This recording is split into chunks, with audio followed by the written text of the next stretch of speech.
Ako nga pala si Nico, alias Betonix. Paisda-isda lang pero mataas ang pangarap.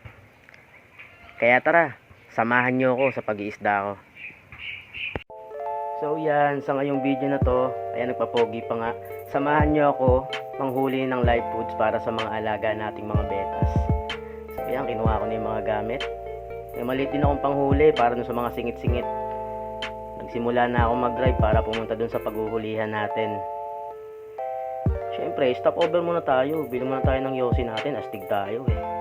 Ayan, hinanda ako na yung mga gamit natin, mga lodi para dyan sa panghuhuli natin dahil nandito na tayo.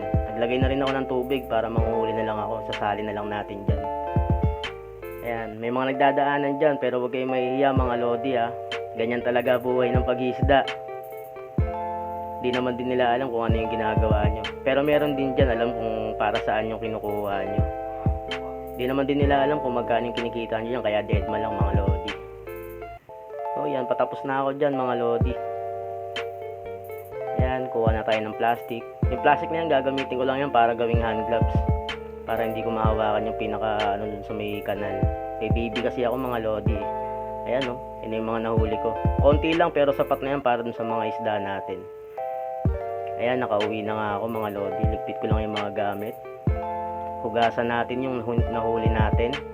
Hindi kasi ako nagpapakain mga lodi ng ano eh. Kung ano yung panghuli yun nakagad.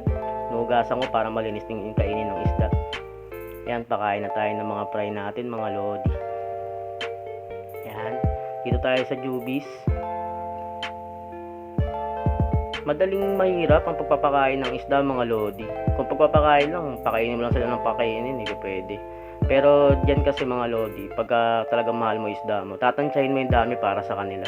Lipat na tayo dito. Napakain ko nga pala lahat yan. Kumbaga nakikita na lang dito sa video, yung sa umpisa na lang. So yan mga lodi, maraming salamat sa pagsama sa akin. So hanggang dito na lang yung video, sa susunod na lang ulit. Love you guys.